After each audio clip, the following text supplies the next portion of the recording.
Good morning, everybody, and welcome to Run It Back, episode number 27. My name is Menelik Fernandez. I am your host.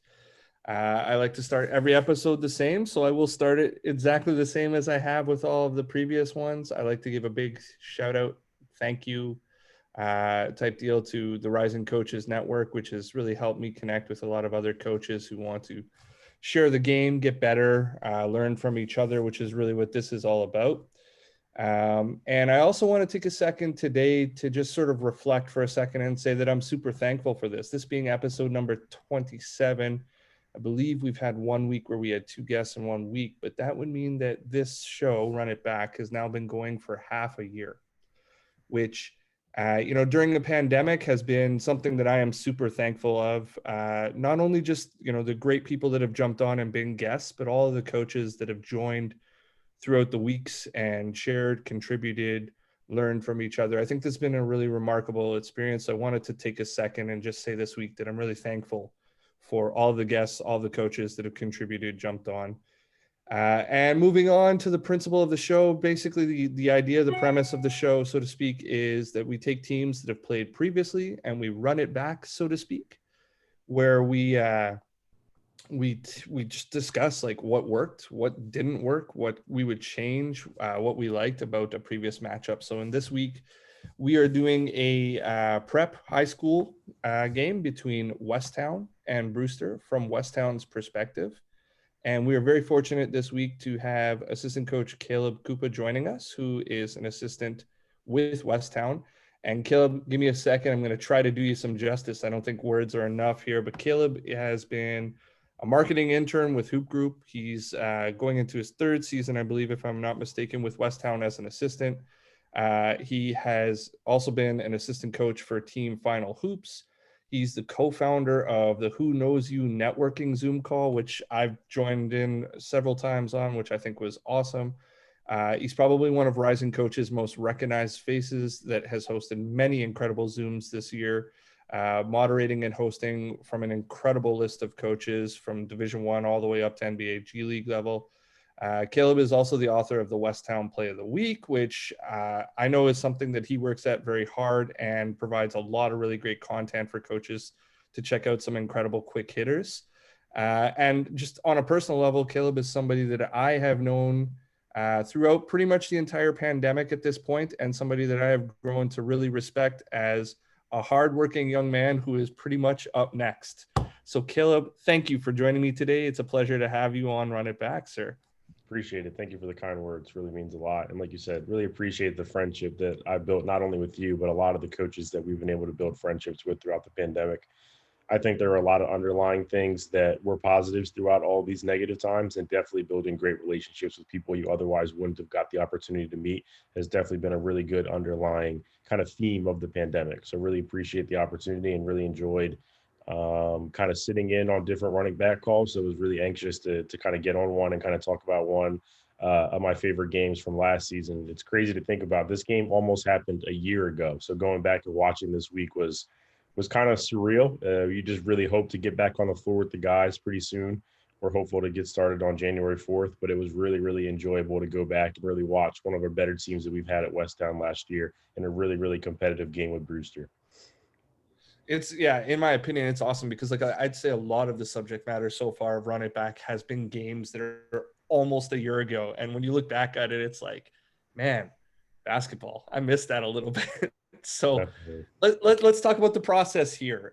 For those of us who don't know, I mean, Westtown's obviously a huge school. You've had a couple of big time NBA players come out of there. Uh, you know, uh, Mobamba being one for sure. And then you get some other like big time pro players that have come out of there as well. Mhm. But Westtown versus Brewster, is there a rivalry here? What is the nature of this game? Sort of give us the background of where you're playing, what's happening as you're going into this, and then obviously let's get a little bit into preparation after that. So Munch Williams at PSA runs a showcase event usually middle of December every year. And a lot of the guys that he has in prep schools, their teams are invited to the showcase. So actually 2 years ago, almost to the date, we played Brewster in my first year at Westtown. Jalen Gaffney, who's a sophomore at UConn, probably had 28 points, really put the team on his back, and we beat them, I want to say, by 4 to 6 points. So that was 2 years ago. And then we played the same team, Brewster, again last year. So I know that they had that marked on their calendar. They wanted to kind of get us back for beating them the year before.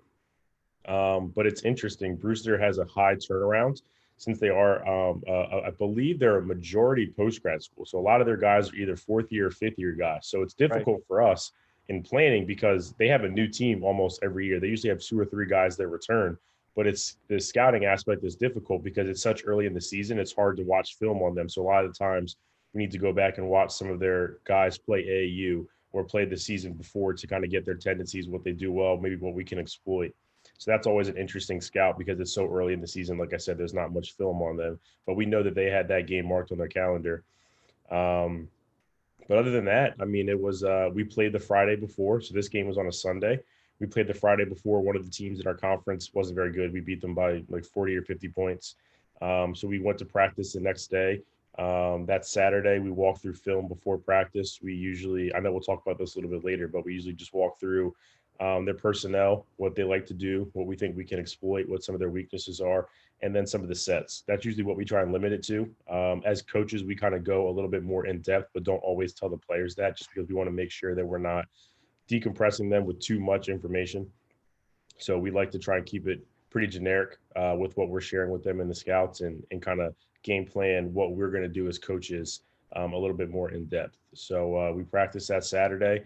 We left that Saturday afternoon. One of the big things about Seth is he doesn't like long road trips and then playing that same day. So we drove up to New York Saturday, stayed in a hotel, got dinner, woke the guys up the next morning, had breakfast, and got to the gym probably 2 hours early for the guys to get tape.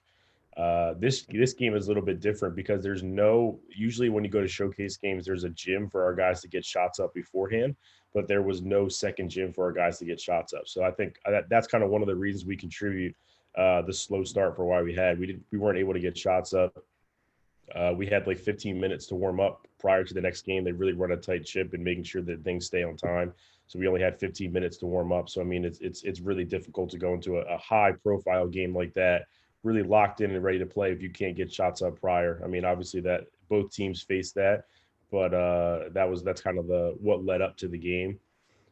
Scout wise, I think this is one of the reasons I love being at Westtown, being one of the younger assistants. I kind of have more flexibility. Some of our other assistants have wife and kids, so they don't have the same free time that I do to really dive into things.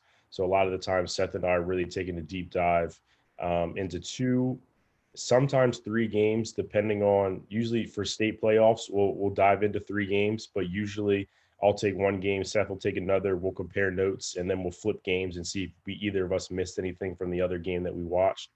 Um, Obviously, our other assistants will watch film if they have the ability to, and they'll send us notes. Like we have an offensive group message and a defensive group message with 3 coaches in each, and that's our way to collaborate with what we want to do offensively and defensively going into each of our games during the season. But it's usually Seth and I really taking a deep dive into our scouts and really trying to prepare our guys the best we can for each game that we're going to play. You know, a consummate pro that you always are, you pretty much cover a bunch of the questions that I typically ask in terms of like what it looks like leading into that game, what it looks like in terms of what you guys put together, what the run time is like for the shoot around, etc. So getting into the specifics a bit, how is that report delivered to your guys? Like, is it an actual paper copy that you give them? What weight do you give to matchups versus sets and actions that they're running? And in addition to that, you mentioned that you keep some of the information back just for the coaches. What do you sort of decide on is for you guys and decide on is for them? So usually we'll do it either in the locker room or there's a conference room in the athletic center that we have at Westtown. So whichever one is available, we will either use either of the 2 rooms. First, we always show personnel. So we usually, most high school teams go 7 or 8 deep with actually skilled players that are going to be able to contribute during that game. So we usually take a deep dive into the 5 starters, and then usually the 2 or 3 guys that are coming off the bench next that will be contributors as well. We're showing what they do well, as well as what we think they might not be able to do well. We usually also talk about matchups. This will be obviously beforehand. We'll discuss who we feel is going to be best matched up with the other players on the team. So we will tell the specific player that is guarding that person when it's that personnel clip what they like to do, just so they can kind of get that idea in their head of what that player does well. We found that if you don't do that, they're not really paying attention. But when you deliberately tell them this is who you're going to be playing, this is what they do well, this is what they don't do well, it just kind of locks them in a little bit more. So we found that to be a little bit more beneficial. So definitely personnel. We do go over sets and actions. So we'll talk about that a little bit. Usually don't go more than five. Again, our high school kids have very short attention spans. We don't try to go too deep.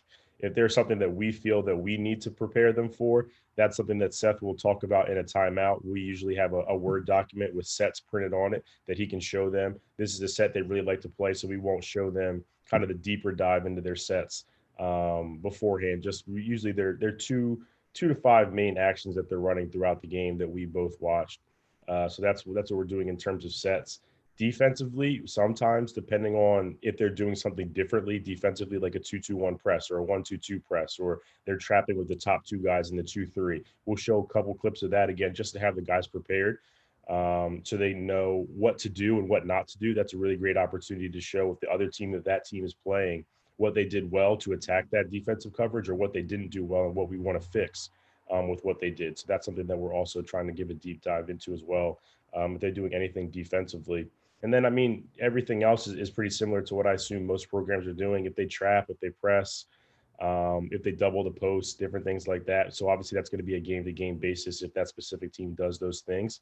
But it's usually just a deep dive into personnel. Like I said, the 2 to 5 main actions that they're running. And then again, if they're doing anything kind of special defensively that we would want our guys to be prepared for. Love it. So, are you using Huddle or are you using Synergy? What's your video software that you guys are using? So it will depend. Baller TV has been great. Sometimes we're able to download the games off of Baller TV and load them onto Huddle so the guys can watch them lead the days leading up to the game. But sometimes it's just on Baller TV. Sometimes we're able to download them, put them on QuickTime, and like I said, upload them to Huddle. So it will depend game to game. It also depends on if Baller TV has those games up. That's one thing that's difficult about playing a national schedule. If we're playing a team in California, it's sometimes tough to get film on them because they're not playing anyone that we're playing on the East Coast. So Right. that does get a little bit difficult. But usually we're using Huddle Assist, so it's kind of like a step up. I'd say it's like the happy medium between Huddle and Synergy. It gives Yeah. us a little bit of a deep dive kind of into analytics, a little bit further than just the average Huddle software. But one of the things that I'm trying to convince Seth is to purchase Synergy for us, just so that our guys can we want to prepare them the best possible way for college. And obviously, using Synergy, being familiar with that, I'm not sure what college players have access to Synergy at the next level, but I think that if we can put that in their hands, it's going to ultimately prepare them even more when they do get to college. So I'm in the works of trying to convince him to purchase Synergy and get rid of Huddle Assist. We'll see how well that goes. Well, when Seth gets a chance to check this out on the playback, because I'm sure he'll support you and do that at some point, I absolutely give my vote to that. I think that getting to know you over these past few months, you're incredible at trying to develop yourself, and you're incredible at trying to prepare people for the next level, including yourself. And I think that it would definitely be a good video editing software type tool for you to be able to get in and utilize. That being said, team philosophies for things that you generally do versus what you decided to do specific for this matchup. So as a for instance, like, do you guys always only play one type of ball screen coverage, or are you always trying to play one particular type of pace and switch those things for this particular matchup? What were the individual specific things that went into this game plan that you guys were like, we'll have some real strengths here, or we'll do this here with that personally? Like, give us some examples of what you guys actually decided was, this is how we're going to win. So in this game was a little bit different. So Brewster played the day before at the Barclays Center against Hillcrest, and Hillcrest is another probably top 10, top 15 team. They're just like us. They're loaded with future pros and guy. They have a history of putting pros in the NBA, high level, high major Division I athletes as well. So they played Hillcrest the day before. So we going into that when we saw that they were playing, I believe it was the Kyrie Irving invitational at Barclays Center the day before. So when we saw that, we instantly knew that we wanted to run in transition because Hillcrest is a team that wants to go and go. And I believe last year they averaged 140 points in a high school game. So they like to get up and down the court and they like to run. So we knew that Brewster's legs were going to be dead after that game. And it's not easy to play Hillcrest and Westtown back to back. That's not easy for any high school team, no matter how talented you are. So we knew that we wanted to run in transition. We also preach transition. We have such good athletes and such good decision makers that we want to get as many points in transition, just because that allows us to be even more comfortable on the offensive side of the ball because we're giving ourselves a cushion because we're getting out and getting so many easy baskets in transition. So the day before in practice, we definitely did a lot of upbacks, which is our transition drill, where Seth will call out a transition read, hit the roll man, whatever the case may be. So we definitely really wanted to emphasize upbacks and scoring in transition the next day when we played Brewster. Defensively, it will depend on the player in the ball screen, the guard. So we do change up our defensive coverages for this game. For this game particularly, Terrence Clark, he's at Kentucky right now. We wanted to blitz him, get the ball out of his hands, and make the other players that weren't as good as him decision makers. They have another kid, Kadari Richmond. He's a freshman at Syracuse. He couldn't shoot to save his life, so we knew that we were going under the ball screen on him every time he was in a ball screen. And it's funny, I remember watching the film. He made the first three that we went under on, and everybody knows the players always look at the coaches. Coach, you told us to go under. They're like, that's okay. We want him to do that. We were actually really happy that he made that. I think he shot 8 threes the rest of the game, and he went 1 for 9. So it does pay off. It's just always funny when the guys look over at you with that crazy look on their face, like, well, you set me up to fail. It's like, no, we actually wanted that to happen. We wanted him to make the first one so that he got confident and he didn't make one for the rest of the game. So we do change our. You told us what are you doing? We knew what we were doing. So, but we do change up our defensive coverages. It also just gives the offensive player uncertainty. I think obviously if you get really good at one defensive coverage, it can make your life a little bit easier. But I also think that making a very good player uncertain is playing into your hand. So that's one way that we tried to control the talent that Brewster had. Because I mean, again, top to bottom, they're one of the best teams. I mean, they have kids this year at Kentucky, Minnesota, Syracuse, Miami. So they were just as talented as we are. So we wanted to kind of find an advantage. And we thought that kind of the uncertainty of different ball screen coverages would be able to do that for us. So 2 more questions about preparation. I kind of share the same mentality of, I like to call it jack of all trades, master of none, where it's like, I like to vary coverages based upon personnel, based upon time of game, even varying defenses. How do you guys really implement that? And what I mean by that is not in the game when you specifically say, hey, now we're in a drop or something like that. I mean, specifically, like how early in the season are you teaching the various types of coverages? And when you're going into a game like this, where you're like, hey, we got 3 different things that we want to throw in or whatever, like how much time are you spending in your walkthrough sort of going through, refreshing their minds about, remember when we do this, we want toes to the sideline or something like that? Like how much are you splitting that up? So one of the things that I think makes Westtown so special is we spend the first 2.5, almost 3 months of our season strictly working on player development. We don't run any plays, we don't run any offense, we don't run any defense. We're just working on player development and making sure our players can ultimately be ready for the season. So one of the things that we do is obviously ball screen reads. So we're in player development, we're practicing how to attack a switch, how to attack an ice, how to attack drop coverage, how to attack why can't I think of the last one? Switch, drop, ice, and blitz. So in working on those things, we're also practicing them defensively. So the players don't even really realize that we're practicing them defensively. In shell, one of the things that Seth does is he'll tell the defense what kind of defensive coverage we're in, again, to make the players uncertain of what we're doing. So usually before the play, we will talk to the defense, the 4 guys that are on defense, what kind of defensive coverage we're in for that specific set. And we will practice it that way. So we'll do that throughout the season, throwing in, like I said, the 5 different ball screen coverages. So we do that 3 to 4 times a week. So I think it's practicing itself. And again, just like you said, refining it with what we're specifically trying to do. And then one of the things that I've really tried to do is making sure that we're telling the players why we're doing what we're doing. I think a lot of times coaches say we're in drop coverage, but they're not explaining why. Like we play drop coverage because we have a 7 foot big and he can guard two. And if you want to shoot a contested mid-range jumper over Derek, who's a 7 footer, like I said, you be our guest. You're going to make 10% of them and we're going to get the rebound and we're going to push. So making sure that we're telling our players why we're in drop or that we're blitzing Terrence Clark because we want to get the ball out of his hands and we want to make weaker decision makers have to make decisions. I don't know what it is, but when guys better understand what you're trying to do, there's higher buy-in with what you're trying to do. So that's one of the things that I've really tried to do is making sure that I know what I know why Seth wants to do something, or if it's why I want to do something, I'm conveying that to the players so that they're also aware of what we're trying to do. So that's something that we kind of really pride ourselves on is giving our guys as much kind of leeway and information as we can to put them in successful positions. So as a coach, I appreciate that so much. Actually, like when I was a player, I had a lot of coaches who were like, "You don't need to know the why, or you don't need to know the whole element of it." And I'm like, "I do.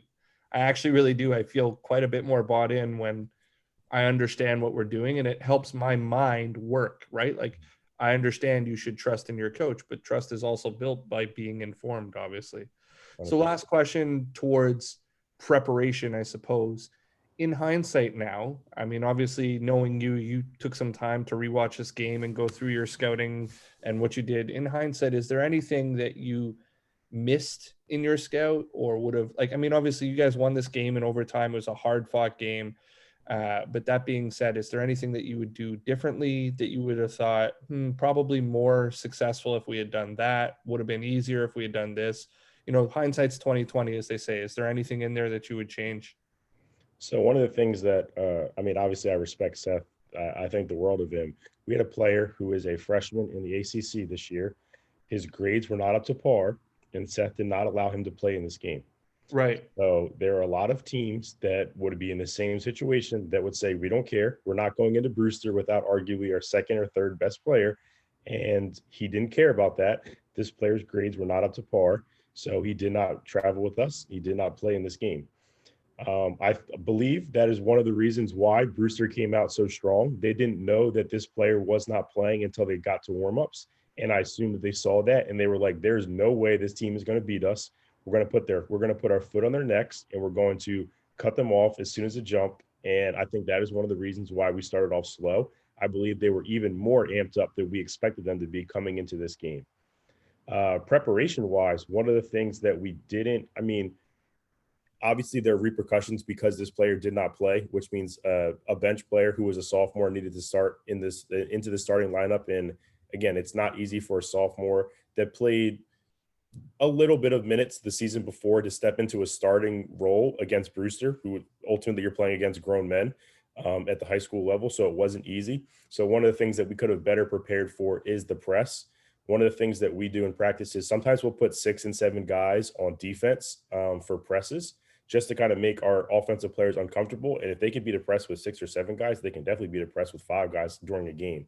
So one of the things that we went back and forth about is, do we want to get the guys up and down? Do we want to shoot out their legs? They're going to be in a car for 3 hours going up. And do we really want to get them up and down with the press offense and defense? So that is one of the things that we struggle with the next day. Brewster's pressure. They played a 2-2-1 press, and we had a couple turnovers because of that. So I do think that that is one thing that we could have gone back and changed and just kind of maybe walk through it a little bit more if we weren't going to practice it at Westtown the day before. That is one thing that we could have done. Um, Other than that, I mean, Jalen Worley played out of his mind. We didn't go into the game thinking that he was going to play as well as he did.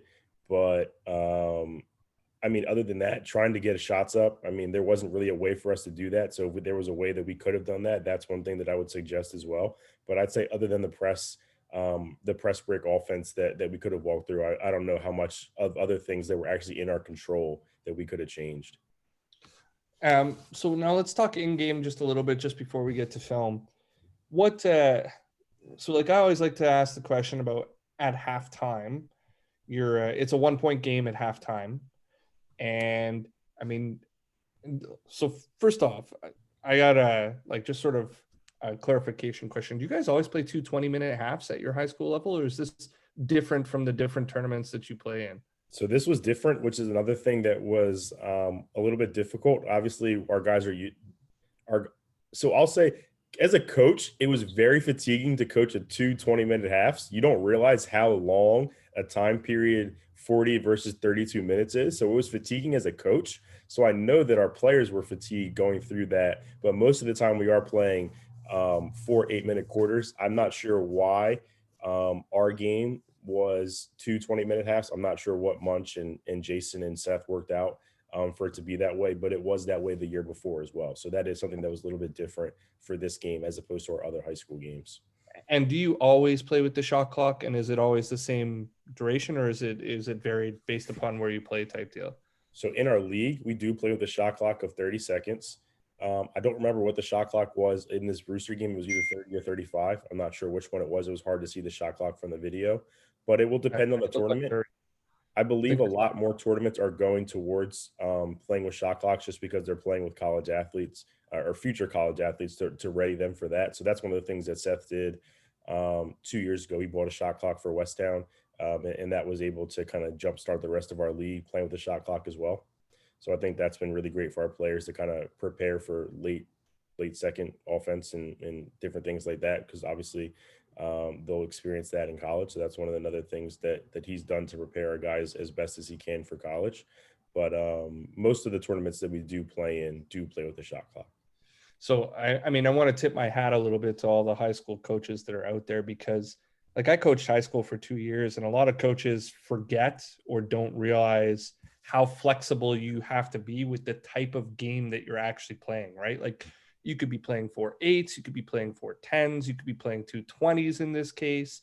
Like I've seen 2 16-minute halves, and then like shot clock, no shot clock. Sometimes the rules are different at different tournaments. Like it's just, you're always on your toes trying to play a different game of basketball. So you have to adapt quickly and roll with it for sure. But going back to in-game, it's a 1-point game at the half. What adjustments are you guys making? What sticks out to you on the box score that you're looking at? And how do you implement changes when you go into that halftime locker room? So we were down 22-9 at one point in the first half. So TJ Berger, who is Seth's son, was a Penn commit who decommitted and is now at Georgetown, was arguably one of the best shooters in the country. I don't know what his 3-point percentage was because obviously I don't have access to the box score anymore, but I think I remember him missing 5 or 6 threes. So the fact that we were down 22-9 and we were only down by 1 at halftime and TJ was shooting god awful, we knew we were in a really great position because TJ is not going to continue to shoot that way. One of the things that you talked about, flexibility, both of our bigs were in foul trouble because usually the foul count resets at the end of each quarter. But because we were playing 2 halves, the foul count doesn't reset. So we had to stagger Derek and Frank's minutes. And we weren't able to play with 2 of our 7-footers who were the backbone of our defense, who could really put pressure on their bigs as well. So there were a lot of ramifications for playing differently. Obviously, that's not an excuse, but we were in a really good position where we felt we were in a really good position at halftime, being down 1 after playing very, very poorly. So one of the things that we do look at, I keep a shot chart of both teams. So we looked at who was scoring and where from on the opposing team and what we wanted to take away in the second half. If we needed to change our defensive coverages, if we were needed to change from man to zone. So we played gap on defense, and we also played a 3-2. So they were killing our 3-2, absolutely destroying it. They were having straight line drives to the basket every time. Our rotations were slow. Our bigs weren't closing out to the corner shooter. So that was something that we knew we needed to change. We drew up on the board how we wanted to rotate, and I think it was a lot better in the second half, which is why Brewster didn't shoot as well. We also weren't really doing a good job of contesting shots. I mean, we have guys that are extremely long on the perimeter, so if they can even put a hand up, it's going to be a very deterrent to shoot the ball and to shoot and miss, just because you're shooting over length, which is a lot harder than shooting over no one. So that is one of the things that we really, really emphasize was our defensive coverages and our rotations in 3-2. We also look at offensive rebounds, turnovers. We wanted to make sure that we turned the ball over way too much in the first half. It was god awful. We turned the ball over way too much. We were giving them easy possessions. They had at least 8 points on transition layups where there was no one at half court because we had a live ball turnover. You can't do that and win games. So we wanted to make sure that we were taking better care of the ball. We did go a lot more sets and ball screens in the second half, just so that our guys know where we wanted to score from and what we were looking for. I think in continuity offense, it obviously gives the players more free reign, but in games that we're trying to win, we want to put our guys in the best situations possible. And like I said, Jalen Worley finished with 28 points this game. They were switching and putting weaker defenders on him, and Jason didn't adjust. So we were just letting Worley go to work. And I mean, this was one of the best games that I've ever seen him play. He pulled out offers from Oregon, Stanford, Creighton. I mean, he had like 10 or 15 D1 schools call him and offer him after this game. So he played extremely well. And just like Gaffney did 2 years ago, Worley really put the team on his back, and really led us to the finish line. So assists, turnovers, defensive coverages, and what was the last thing? Assists, turnovers, defensive coverages, and then the offense that we were trying to run. Those are the four things that we talked through at halftime, and really kind of stressed to the guys that, again, that we were in a really great spot. And I think when they heard us say that we weren't hanging our heads as coaches, that they knew that we were really still in this game and that we played pretty poorly in the first half. They really bought in, and you could tell in the second half there was a jump start of energy that they had, knowing that we were going to win this game because of how badly we played, and we were still only down by one. So for the most part, for those changes, when you identify them, how do you implement change? Are you just basically telling guys, are you drawing up a lot of diagrams? Are you showing them what you're keeping track of on the sideline to back up what you're saying, or showing them the box? Like, how do you actually affect the change that you're trying to put in? So at every halftime, if we do have access to a box score, which we did at this game, I will usually sprint over to go get that, bring it back to the staff, and kind of jot some things down as I come back over. The three defensive coaches will meet. The three offensive coaches will meet. They will give Seth 3 takeaways on offense, 3 takeaways on defense, and those are the 3 things that he'll tell the guys when we get back to the locker room, the classroom, wherever we're meeting at halftime, and he'll write those things on the board. Defensive coverages, he did draw up on the board the rotations that we were looking to make, and then offensively, the sets that we were trying to run. We knew that we wanted to put Worley in high pick and rolls to get a switch and attack. So we kind of talked about that. But most of the other things are just told. If there's anything that he does want to show, he usually waits until the little huddle before they go back onto the court for the second half, just so that it's fresh in their mind. A lot of times we're meeting in the classroom or the locker room 10, 15 minutes before we'll actually start playing. And there's no way the guys are going to remember that 10, 15 minutes later before they do start playing. So he'll save the most important things to draw up on the board, right up on the board before they go out for the second half. So I got a personal question. This isn't one that I typically ask on Run It Back, but I'm curious to know, because I've gotten to know you over this time. How close would you say you are in your mind to being accurate to what the box has a lot of the time? And what I mean by that is, I know some coaches that are like they don't need to look at a box. They just know, like, yeah, we turned the ball over 9 times. Like they're like right there. And then you go and you check the box and it's like, damn, we had 8. And they'll be like, no, we had 9. They're missing, a charge or something. Mm-hmm. And like, you go and you check the film later on and it's like, damn, he was right. He's right on. How close are you at this point in your career to being, knocking it right out the park in terms of what's on the box, and like, you don't really even need to check it, versus I really need to see what's on the box? Because for me, I need to see what's on the box a lot of the time. So I would say it's a lot better than it was when I first got there. So when I first got to Westtown, I had never been around high level basketball like I am right now. So I'd say the first 2 years were a really, really steep learning curve. It was more of doing as many logistical tasks as I could. So I kind of portrayed myself as the Dobo at Westtown, that I wasn't really able to contribute basketball wise, because I just wasn't familiar with icing ball screens or downing ball screens and drop coverage. I wasn't familiar with any of that. So I'd say, like I said, the first 2 years at Westtown were more logistical things. So I'd say going into this year, I was much more confident that I was going to be able to contribute offensively and defensively. Obviously just being on Rising Coaches calls and watching a lot more film, I just feel like my basketball acumen is skyrocketed within the past 9 months. So I was really looking forward to this season, and still am, with the contributions that I'll be able to make, just because my basketball knowledge is much more than it was when I first got there. So I'd say during this game, I would definitely need to. This was early in the season, so I'd say I would have still definitely needed to look at the box score. I think as I got through the second year and things are really starting to click, and I was able to better manage. So on the sideline, I keep track of fouls, timeouts. I do the shot chart, so it's really difficult to notice what's going on in the court and still take note of all those things.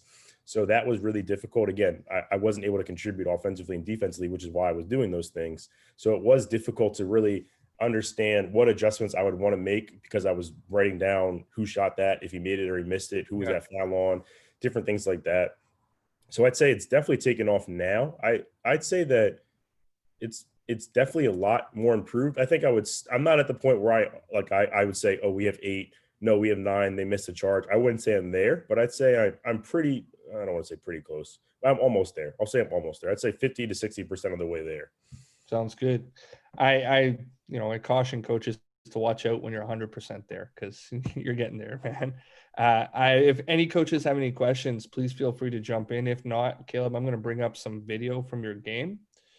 And, basically, like we talked about, just what do you see? What would you change? What do you like? Any of that kind of stuff.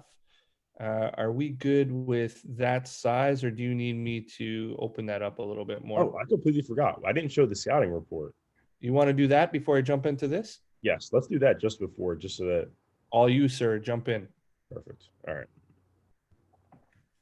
So this is what we are usually looking for. So again, we have the starters, their best players, their best shooters, their worst players, their worst shooters. What kind of continuity offense are they running on man, or in man, in zone? And then again, key plays, what actions are they running? And then this is what Seth really focuses on.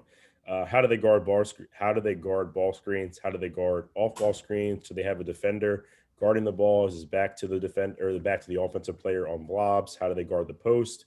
What are their help rules and deny rules? Do they block shots, take charges? This is really what he focuses on.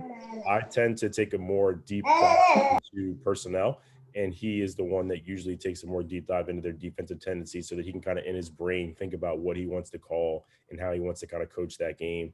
And then just again, player play call, and then the timestamp, so that we want to show that to the players. We can show the personnel clips as well as the actions or sets that they're going to be running.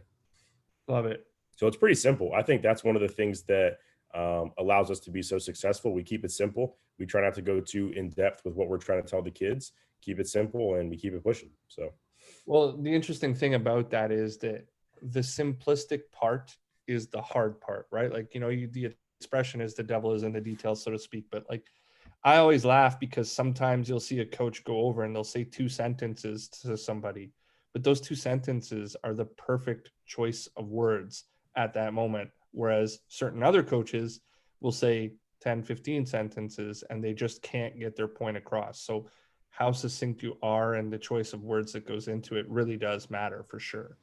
If I've learned anything from Seth, it's to be extremely efficient in film sessions and keep them as short as possible.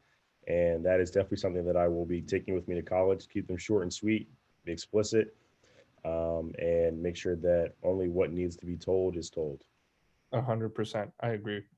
I'll jump into some film here. I just made a short edit from your game. We'll get through what we can get through. Are you good with that, or do you need me to go full screen with it? I'm good with that if that's good with you. Yeah, let's try that out. All right. So just basically, like I said, what do you see? What would you do better? What do you like about it? This is first play of the game, I believe. And I think you show a couple different coverages in here as well. And, not being married to the result, rotations, anything like that. What do you think?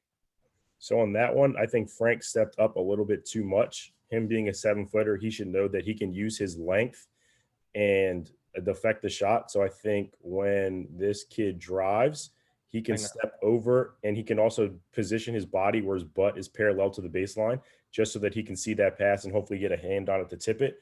That kid is a really good shooter, so I think he was a little bit too far. Number 14 is a freshman at Miami right now, knockdown shooter, as you can see. So Frank definitely could have did a little bit better on that defensive clip for sure. I think there could have been more ball pressure as well on the original drive when Mashburn drove on Worley. One of the things that we tried to improve with him is his defensive pressure and making sure that he's playing defense 100% all the time. Here's a simple one. Transition threes, yay or nay? Seth, has the 3 years that I've been at Westtown, Seth has never said bad shot to anyone. He says that if our players want to make it to the league, they need to be able to make the shots that other people can't make. And the only way you're going to get practice doing that is shooting them in games and practicing them in practice. So I've never heard him in 3 years tell a player bad shot. They have the ultimate green light from him. That's been passed down to the coaches. So I agree with that as well. So we will never tell a player bad shot. We might think it in our heads, but we will never tell them that was a bad shot. So everybody, all players, ultimate green light, and just basically from there they'll like. Do you show film on something and say, "Hey, maybe we could get one better," or are we okay with just ultimate green light all the time type deal? Oh no, 100%. We do individual film sessions, which is one of the great things about having 6 assistants. We can all take a couple players, and we can break down things. So like, hey, what do you see here? Do you see the kick out right here? I love the shot, but do you see the kick out to the one more on the weak side? So not telling them a bad shot, but telling them what to look for that could have been a better result of the play. So just trying to be psychologically strategic about how we're navigating our players' psyche in shot selection. Yeah, that's awesome. So Kendall actually put in the chat same thing that I was thinking. All players have the green light, which obviously you've spoken on, and how you talk about it, I think instills confidence rather than taking it away for sure. You guys got into your 3-2 pretty quick. I'm just sort of wondering, when do you usually choose to put it on? What causes the adjustment? And then obviously take a look at the clip. Tell me what you think about your rotations, all of that. So it was actually funny. We cut the 3-2 a week later. We played at Chick-fil-A down in South Carolina, went 1-2, and we were on the flight back home, and we were like, we can't keep playing a 3-2. It's not working. One of the things that Seth started to implement it was he wanted our bigs to be able to close out to the corners, because in the NBA, bigs will need to close out and need to guard perimeter guys. In a 2-3, they can be much more I can't think of the word. They can stay home on the 2-3 and use their length and not have to close out as far. But we realized that we couldn't sacrifice their development for winning games. So we ultimately scratched the 3-2 a week later after Chick-fil-A, and we went to a 2-3. I mean, if you look on the court right now, you have 6'11", 7'2", 6'4", 6'6", and 6'2". So we have guys that are extremely tall as well as extremely long, and our 2-3 was really good. When we went up 8-10, we put the 2-3 on and really wanted to shut teams down, get some kills, really stretch out our lead. In this game, the 3-2, I ultimately think with the player that we had sit out this game due to academics, it really threw kind of a wrench in the game plan, because guys were playing positions that they weren't really familiar with. So that is one of the things that we kind of contributed.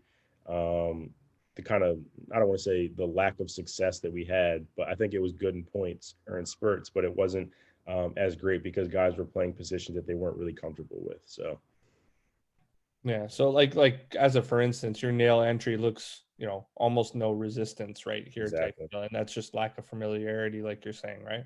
Mm-hmm. So one of the things that we do, we have open or close. So depending if there's a playmaker in the high post, we'll play close. We don't want them to get the ball. But if it's a player that we want shooting those mid-range jumpers, driving to the basket, we'll play it open and allow him to catch. Terrence Clark, who's again at Kentucky right now, we should have been playing it closed. So the resistance, like you said, was not there. I believe Worley should have sunk down to take away the post, and Frank should have cheated out over towards Matt Cross, number 14. But I mean, again, guys are playing positions they're not comfortable with. So it was kind of an on-the-fly decision that we had to coach them through. And luckily we were able to do so better in the second half. I wrote in 1-1-1-2. This is a 1-2-2 that you guys are playing. But talk about your full court pressure. What are your goals? Where are you trapping? Are you playing for time? Or are you playing for the steal? Ultimately, just give me an idea of what you guys are trying to accomplish with it. So early on in the game, Brewster was scoring pretty easily. So we wanted to just slow the tempo down, especially playing with shot clock. We could put a 7-footer up front and really make those passes difficult, take 8-10 seconds off the shot clock, and really make them have to struggle late clock offense. So that's something that we really try and do early on in the game. like I said, that's another one of the things that we'll kind of throw in if we're up 8 to 10 points. We want to kind of stretch our lead defensively, get some turnovers. We'll become more aggressive in it. But usually early on in the game, it's just to slow the pace down for the other team, take some time off the shot clock, and really make them have to score on us late shot clock where we're really going to hone in on defense. So when you are playing more aggressively, are you trapping and shooting gaps? Would that be a difference? Or are you, when you're playing for time, are you still doing those things, but you're giving them the discretion to sort of be like, maybe not that time? Like, what are the subtle differences between the two? So it's all about caution and precaution.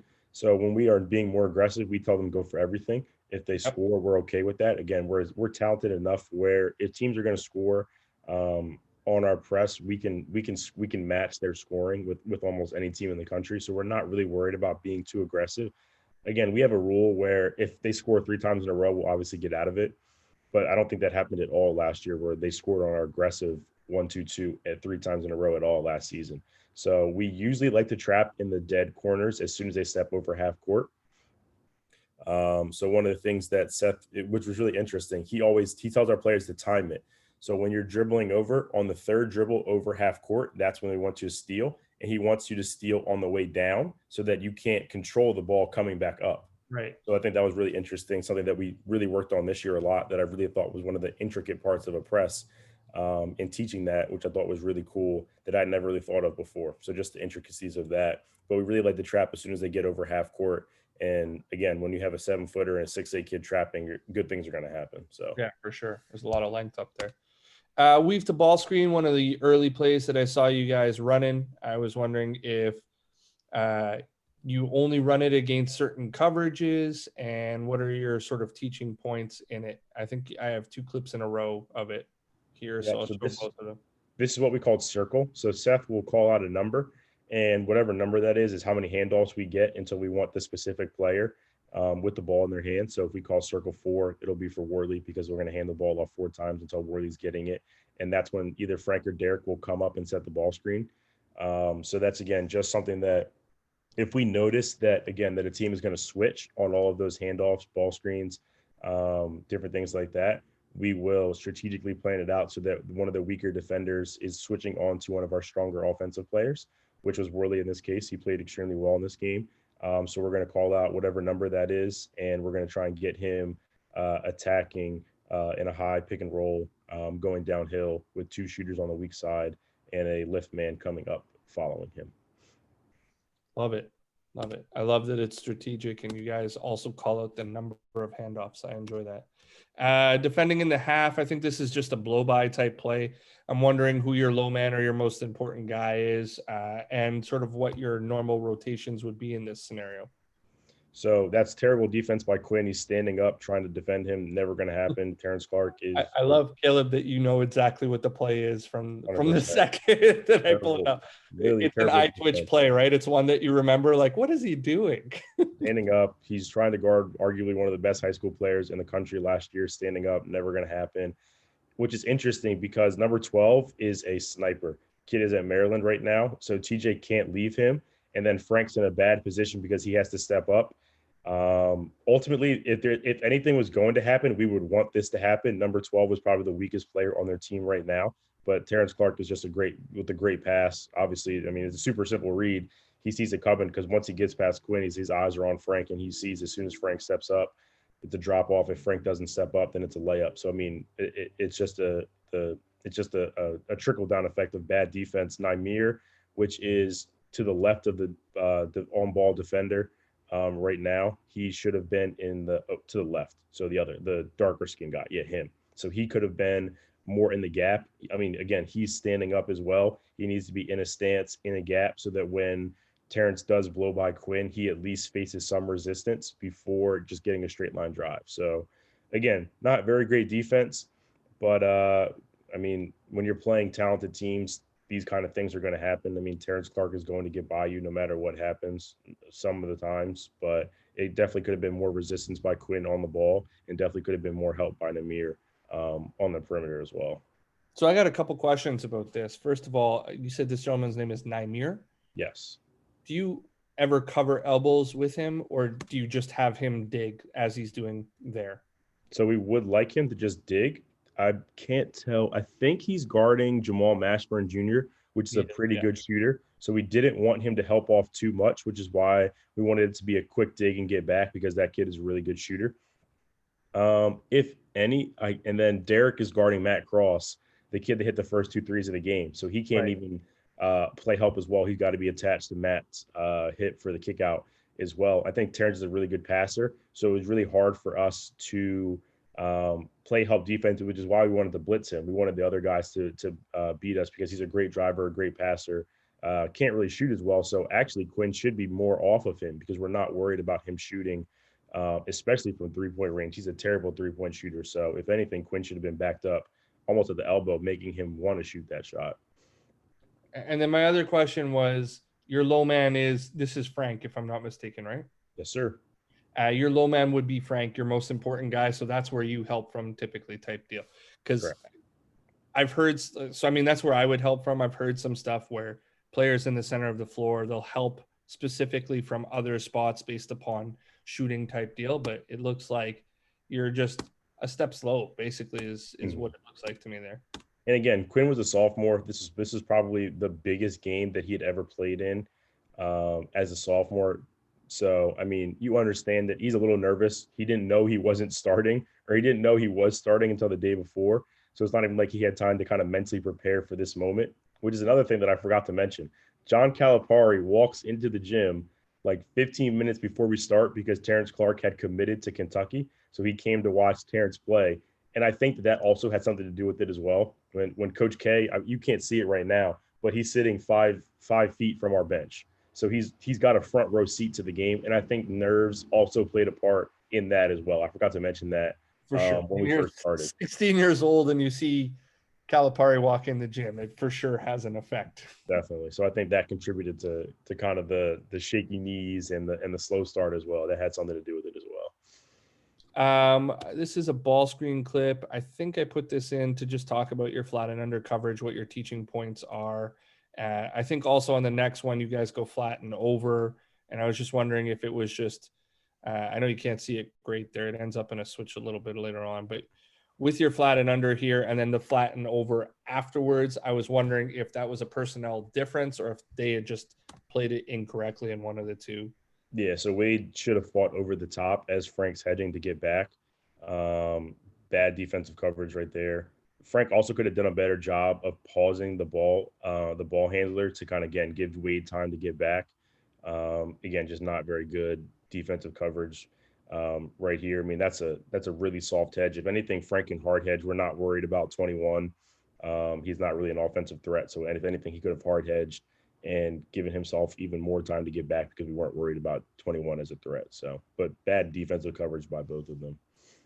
And then on the second one, he does go over, and I'm assuming this is what you want, but he kind of dies on the screen a little bit. So that's actually not what we wanted. He should have gone under that. That is the kid, Kadar Richmond at Syracuse, that can't shoot to save his life. So again, some might say playing so many different defensive coverages, those kind of things will happen. Are we willing to live with those? Again, hindsight is 2020. We won the game, so we could look back and say, if they scored on this possession, does that change the outcome of the game? Maybe it does, but he was supposed to go under on this because we do want that kid shooting. So, first of all, he shouldn't get hit by the screen. But when they get out, you got a short roll. How do you guys feel about this rotation where it's the beaten ball defender filling in behind? Do you guys teach that? Or did he just make a rotation that is shortest and you'll live with it type deal? So a lot of the times we don't. There are specific closeouts that we might teach, but at the end of the day, we want our guys making basketball plays. And if the closeout isn't always right, we'll live with that as long as they're making a good effort to close out. So, I mean, if you let it keep going, Wade steps up. I mean, in this situation, I almost feel like Nymir has to close out, because at this point he is the closest man to the defender, Everyone else is on the weak side of the court. So, I mean, I feel like he almost has to close out in this situation. So it does make it tough. I think that, again, you're right. He shouldn't have gotten hit. I mean, it was almost good that he did get hit because he was able to get back to the screen or to the shooter. But I mean, we like to give our guys the freedom to talk through different things and make those decisions themselves, because if they are talking it out, it's better than us having a set or a rule and them not talking it. So we'd rather have them talk it out themselves and just play on the fly like that. So what's interesting to me, Caleb, is this is actually the exact way I would play this after, like, don't get hit by the screen. Don't force this into this coverage. But once this becomes the single side tag, I would close from the beaten ball defender. So I was wondering if you guys worked on that, or if, like I was wondering what is the shortest and easiest for you, but it looks like it just kind of worked out that way. I mean, most of the time we will say that most of the time, I would say most of the time, it is going to be the ball handler's defender that is going to have to close out or X out. I mean, I think that there might be very few situations where that's not the case. But that is usually what we're teaching, where the beaten ball handler's defender is going to have to sprint out to that shooter or close out to that shooter. I just a heads up, I want to be respectful of your time. We're coming in on the hour. I got about 2 minutes of film left. Are you good with that? I'm good. Let's do it. We got shot selection against the drop. I put in how you would remedy, but I'm just wondering, it's a little bit blurry. There wasn't much before the clip, sorry. But he's attacking a drop, and I'm wondering if you're okay with the shot, and if not, you did kind of mention, you would go through film and say, do you see the other guy?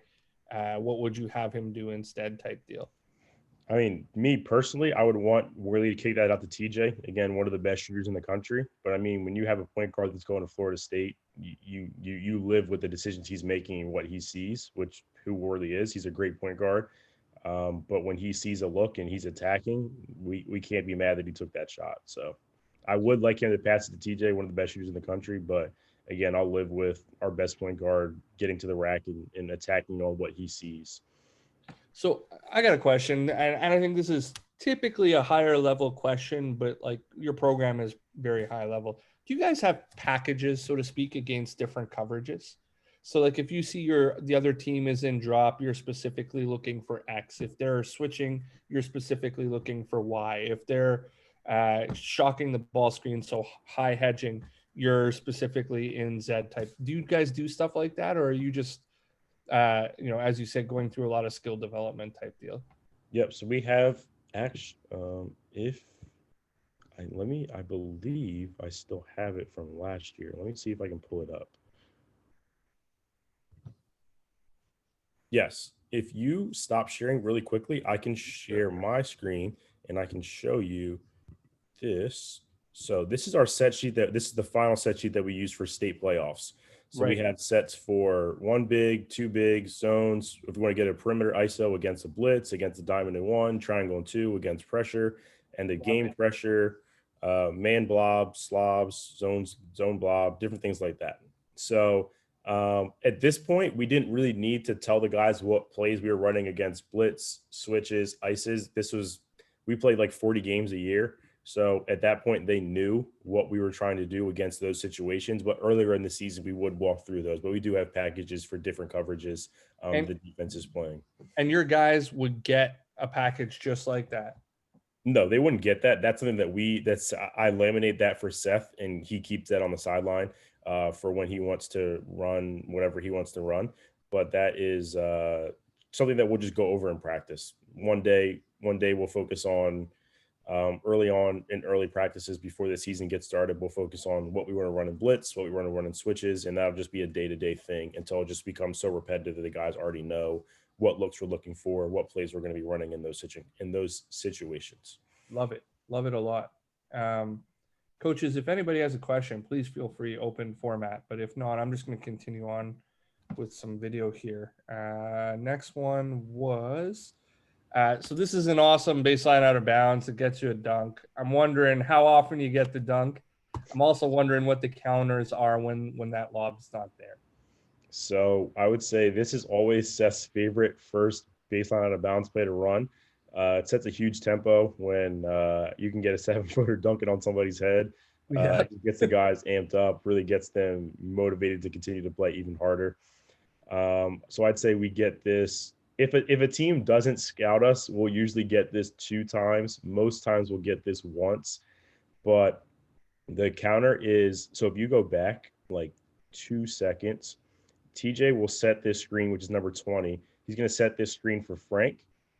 If you keep it going, Sorry. and Somebody. go ahead. And number 5 stays with Frank, then TJ's just slipping back to the basket for a layup. So most of the time, which is good, because a lot of the times you see a 7-footer, either Frank or Derek, and you're thinking, oh, they're going to throw a lob. They're going to throw a lob. We actually want them thinking that, because TJ's going to be wide open when both of his defender and Frank's defender go to him. Right. So anybody who's looking at it who doesn't get it, basically, as he's coming off of here, if this gentleman steps up to bump this curl for the lob, then you're saying there's just a step in right here, and there's a layup sort of in this area in behind. Which is also good because we have 2 7-footers, so Derek and Frank can both see over the defense. So it's almost a luxury to have both of those guys, because they're such capable passers, and being able to see over the defense, they can almost get the second or third look, even if they can't get the first or second look as well. So amazing.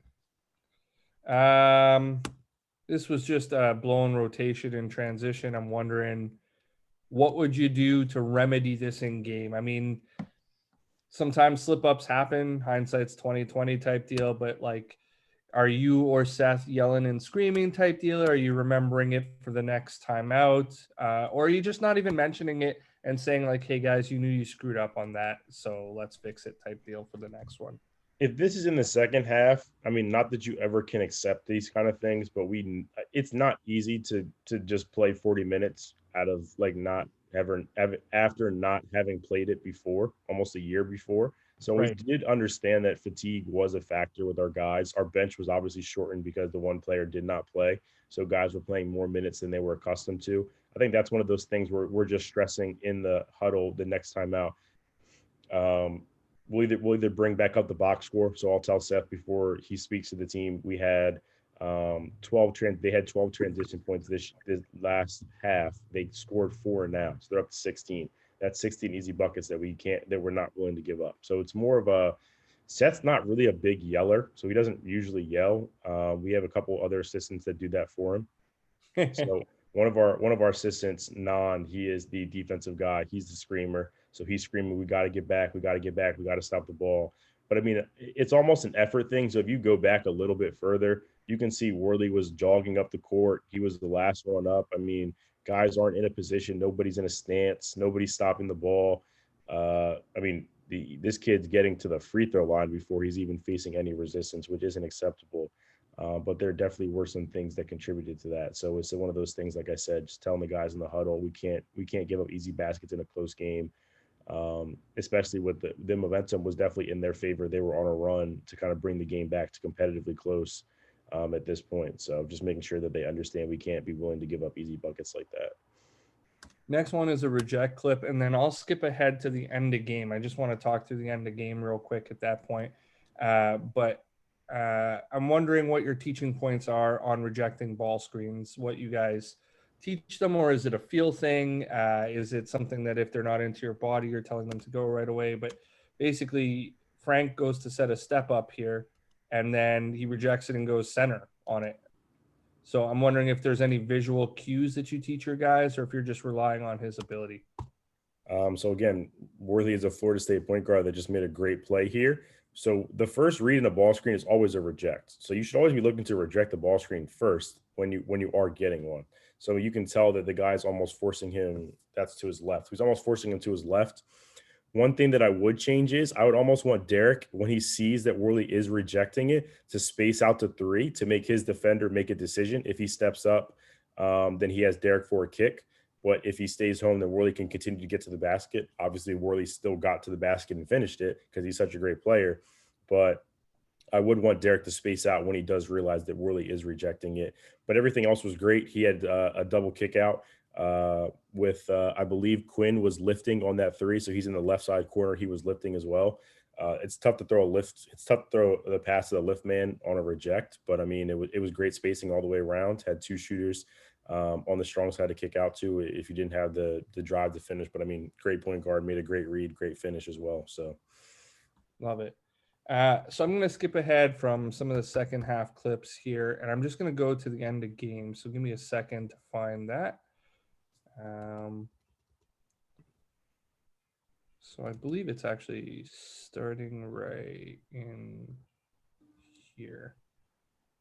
Okay, so you guys have the ball under your own basket. You're up 3. They catch you a bit with a little bit of full court pressure, and they turn you over. So you had a bit of a problem with the press in this game. As you mentioned, you started one sophomore, and, whatever the case might be, you're under a minute. It's a 1-point game, and you call the timeout. I'm wondering what's said in that huddle, what you guys are talking about, and how much information you're giving them. Are you only giving them the offensive play? Are you giving them the offensive play plus the defensive play, or the defensive strategy? And how are you keeping your guys calm type deal as you're coming back out? So I think Seth does a great job of not yelling. So when you don't yell all game and you continue to speak in the same monotone voice, it's just like reassuring that your coach believes in you, that you're going to continue to do what's right. So I think that's always great for the guys to know they're not going to get chewed out. Like, I mean, don't get me wrong, he will get into guys, but he's not going to chew guys out like in a Bobby Knight or like a Frank Martin kind of tone. So I think that's something that does help. We will just give them the offensive play. We will communicate defensive play. Either we'll be yelling it as they're going back on defense, or if it's a foul on the free throw line, we have a defensive kind of coordinator, Coach Chris, that's telling the guys who to match up with if we're in 75, which is our 1-2-2, if we're in 32, whatever the case may be. So he's communicating that to them. So Seth will just give them the offensive play.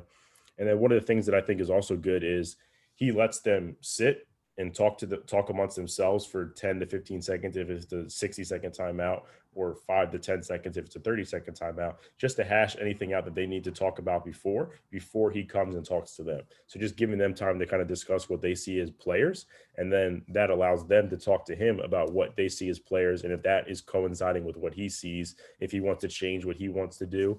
30-second timeouts, Seth is on his own. He's not looking for our input. For 60-second timeouts, he does look for our input. So it depends on the situation and just timing. Obviously, 30 seconds goes by really quickly. You don't actually get all the 30 seconds. So he needs to make sure that his point is getting relayed to the players. And he's going to trust his gut. 60-second timeouts, obviously a little bit more time, can kind of discuss with us what he wants to do. But that's what the plan is, just to settle him down. In that situation was a little bit weird. I don't know why Frank came up to Worley and kind of brought another defender with him. I think he was fine just staying in the middle and being a release if Worley needed it. I'm not sure why Frank kind of sprinted up and kind of clogged up and brought 4 players as opposed to 3 to that kind of congested sideline area. But I mean, that's just like Frank is such a high energy player that like he just does things to do them sometimes. Like he just moves so quickly and doesn't always think about what he's doing. So I think that's one of the things where his instincts just took over. I got to go help Worley, as opposed to staying calm. Worley's got this. If he needs me, he has me. Just his brain is just moving so fast that he didn't comprehend that probably wasn't the best situation to go sprint up to. So we inbound, and I think we make a bit of a mistake here. In that we attack the length of the court. You're up 1, like I said, clock's moving. And at this point, right, like 25 on the shot clock. You can't really see it on the video, but I believe it's like 51 or 50 left. And we go and we throw the lob. And I'm just wondering, at this point, what are you guys thinking, saying to each other, to your guys, to keep them calm for the next one type deal, next play? Because, in my opinion, you should have gone deep in that. And then BT's got a question there. He's saying, are you not a coach that yells, Caleb? Are you more of a calm guy yourself? I would say when I first started, I was a yeller. I've definitely calmed down a lot more. Again, I just feel that you don't get anything across when you yell. I think being a teacher has also helped me that. I put a lot of things in perspective, from educational to basketball as well. If I was a teacher and my kid got a problem wrong, I'm not going to yell and scream at him for why he got that problem wrong. So why am I going to yell and scream at a basketball player for why he made that same mistake? Um, Again, my student didn't answer the question wrong to get it wrong, just like my player didn't turn the ball over to turn the ball over. He obviously saw something that he thought he could do. And I mean, in this situation, I understand what Namir was doing. He wanted to throw a lob to put an exclamation point on the game, because if Frank makes that dunk, the game's over. The crowd's going crazy. Our bench is jumping up and down. The energy is in all of our favor. So I understand what he was doing. Should he have done it? Absolutely not. But did he do it? Yes. So what do we do now? We readjust and we continue to fight the fight, and we have to get it back on defense now. So I mean, I don't yell anymore. It gets me nowhere. It's not good for me. I got to spend a lot of money on Starbucks tea after games the first 2 years, trying to get my voice back for school on weekend games. So it wasn't helping my bank account. It wasn't helping my health. So I just realized that I can get the same message portrayed in a monotone voice as I can in a yelling and screaming voice.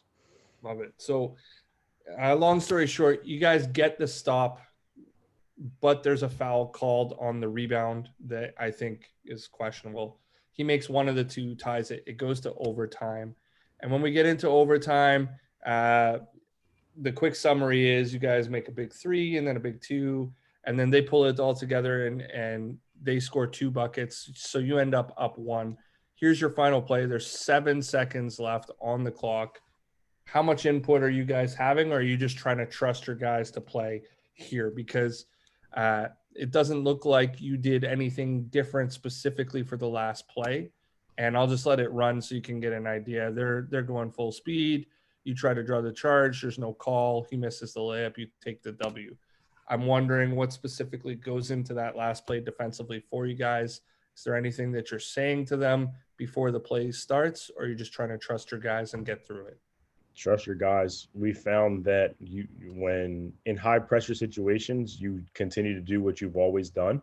That's what the guys are comfortable with. If you try and do something different or try and throw in a press that maybe you haven't practiced, that's when things go wrong.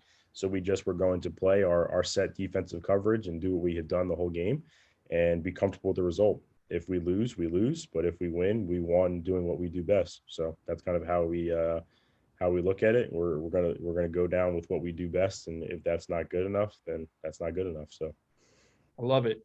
Caleb, I want to take a second to thank you specifically for taking some time and sitting down with me, sharing this game.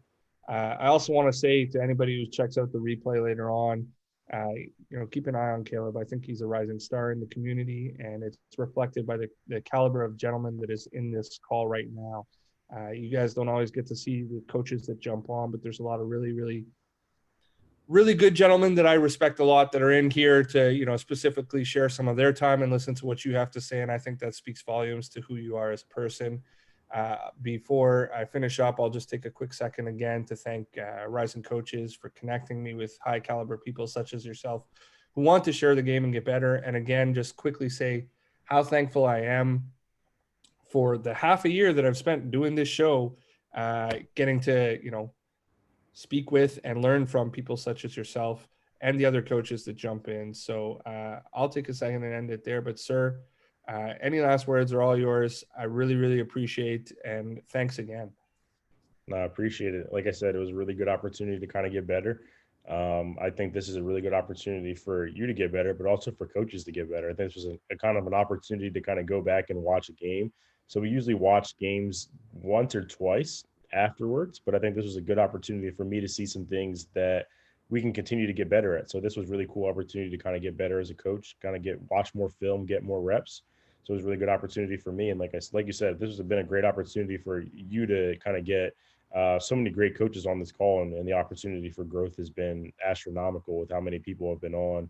And the opportunity for growth, like I said, has been really, really great. So really appreciate the opportunity to jump on and hope everybody enjoyed it. Love it. I did indeed. I'll stop the recording there, gentlemen. If you want to sit around and shoot the breeze a bit, that'll be awesome. Please tune in next week. I got Coach Matt Mayberg from Peninsula College joining us, and I look forward to that. I think it'll be excellent, and got a lot of good guests coming up over the next few weeks. So please hit me up if you want to jump on the calls. love to have you. Thanks, everybody.